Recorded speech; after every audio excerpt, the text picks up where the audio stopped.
2 soldados estadounidenses han muerto. Otros resultaron gravemente heridos.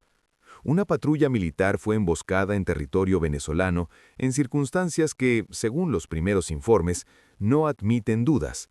No se trató de un accidente ni de un enfrentamiento fortuito, sino de un ataque cuidadosamente planificado. La reacción en Washington fue inmediata. El presidente Donald Trump prometió una dura represalia contra los responsables, un mensaje breve, contundente y políticamente predecible. Sin embargo, detrás de la indignación legítima, detrás del dolor de las familias y detrás de la retórica de firmeza, se esconde una verdad incómoda que la clase política estadounidense evita enfrentar. La represalia no devolverá la vida a esos soldados, no estabilizará Venezuela, no protegerá los intereses estratégicos fundamentales de Estados Unidos, y lo más inquietante de todo, es muy probable que produzca exactamente el resultado que quienes planearon la emboscada buscaban provocar. Este ataque no fue simplemente un acto de violencia, fue un mensaje político. Y como todo mensaje político en un escenario de alta tensión geopolítica, debe analizarse no solo por lo que ocurrió, sino por la lógica estratégica que lo hizo posible. Porque la pregunta central no es quién disparó primero, sino por qué había soldados estadounidenses en una zona donde su presencia era previsible, vulnerable y profundamente controvertida. Y la respuesta a esa pregunta conduce inevitablemente a una conclusión perturbadora. Esta tragedia no fue un fallo táctico aislado, fue la consecuencia lógica de una estrategia mal definida que llevaba años acumulando riesgos sin resolverlos. La emboscada tuvo lugar en una región fronteriza, una de las más volátiles de América del Sur.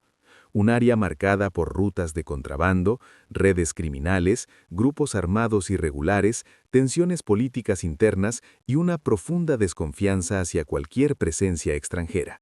El destacamento estadounidense realizaba lo que oficialmente se describió como una misión de apoyo logístico y asesoramiento. Sin embargo, en Venezuela no existe nada que pueda calificarse como rutinario cuando se trata de actividad militar extranjera. Estados Unidos no cuenta con autorización del gobierno venezolano para desplegar fuerzas en su territorio.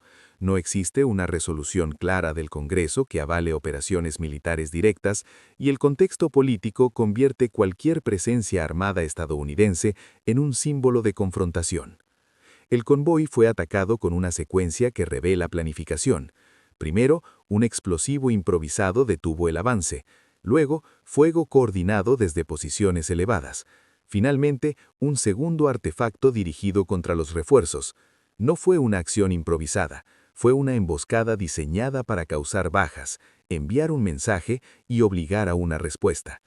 Alguien estudió las rutas, los horarios, los procedimientos. Alguien asumió que la reacción de Washington sería rápida y contundente, y ese cálculo, al menos en el plano político, fue correcto. Horas después del ataque, Trump apareció ante los medios. Los responsables pagarán un precio muy alto. Estados Unidos no tolerará ataques contra sus soldados. El lenguaje era familiar, la promesa de fuerza, la advertencia de castigo, la reafirmación del poder. En el plano doméstico, ese mensaje cumple una función clara. Ningún presidente puede permitirse parecer débil tras la muerte de soldados estadounidenses. Las familias exigen justicia. El estamento militar exige disuasión. Los adversarios políticos interpretan cualquier contención como una señal de fragilidad. Pero ahí es precisamente donde comienza la trampa estratégica.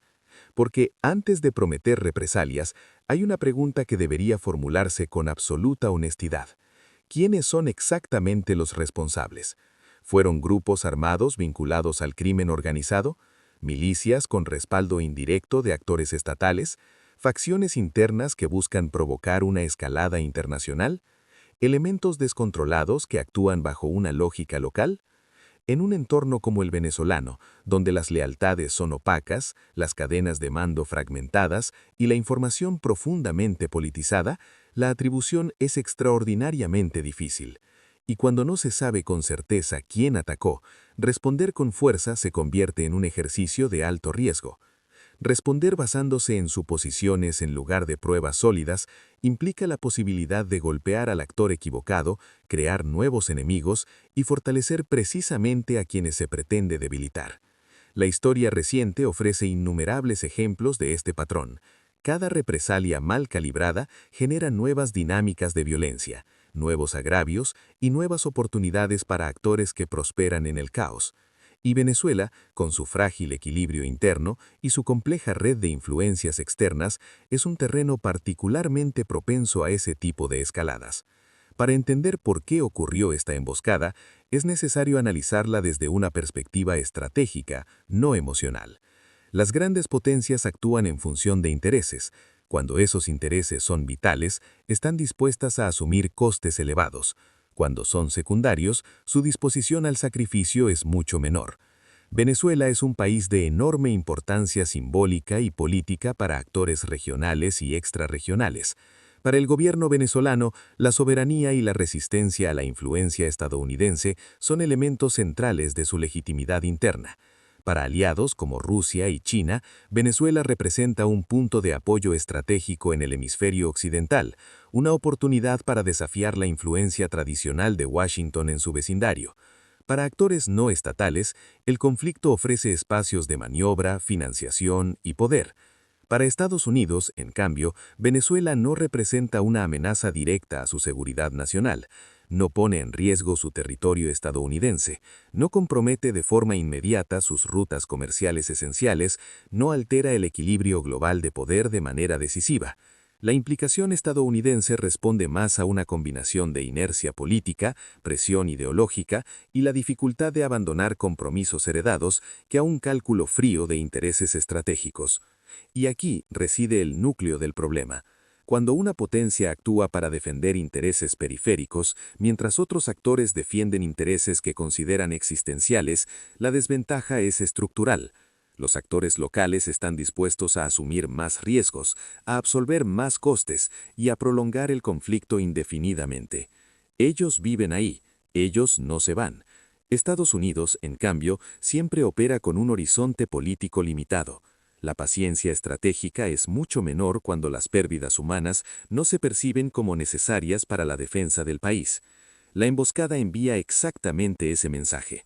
No busca derrotar militarmente a Estados Unidos, eso sería imposible. Busca elevar el costo de su presencia. Busca convertir cada despliegue en una fuente constante de riesgo político. Busca obligar a Washington a reaccionar de manera previsible, atrapándolo en una dinámica de acción y reacción que no conduce a ningún objetivo claro. En ese sentido, la promesa de dura represalia encaja perfectamente en el plan de quienes quieren ver a Estados Unidos empantanado o eventualmente forzado a retirarse bajo presión. Trump se enfrenta ahora a un conjunto de opciones y ninguna es realmente buena. Puede ordenar ataques selectivos contra objetivos identificados por la inteligencia, pero ¿y si la inteligencia falla? ¿Y si los ataques causan víctimas civiles? ¿Y si fortalecen la narrativa de agresión extranjera que tanto beneficia a los sectores más radicales? Puede autorizar operaciones especiales para capturar o eliminar a los responsables directos, más precisas, sí, pero también mucho más riesgosas. Cada operación fallida aumenta la probabilidad de nuevas bajas y de una escalada incontrolable. Puede incrementar la presencia militar para disuadir futuros ataques, pero más tropas significan más objetivos y un compromiso más profundo en un escenario que no ofrece una salida clara. O puede optar por reducir la exposición y replantear la estrategia, una opción que desde el punto de vista estratégico tiene sentido, pero que políticamente se percibe como inaceptable. La experiencia demuestra que, en la mayoría de los casos, los presidentes eligen la opción que parece firme a corto plazo, aunque sea contraproducente a largo plazo. Los ataques aéreos y las represalias limitadas satisfacen la demanda inmediata de acción, proyectan una imagen de control, calman temporalmente la presión política interna, pero rara vez realmente alteran los cálculos estratégicos de fondo. Estados Unidos lleva décadas aplicando este enfoque en distintos escenarios y los resultados están a la vista. La región no se estabiliza, los conflictos se prolongan, los adversarios aprenden a absorber el golpe y esperar. Y mientras tanto, los soldados siguen siendo enviados a misiones ambiguas, con objetivos difusos y sin una estrategia de salida clara. Cumplen su deber, confían en que sus líderes han evaluado los riesgos, creen que su sacrificio responde a una necesidad real. Cuando mueren, se les honra con palabras solemnes y promesas de castigo, pero rara vez se cuestiona la lógica que los puso en peligro.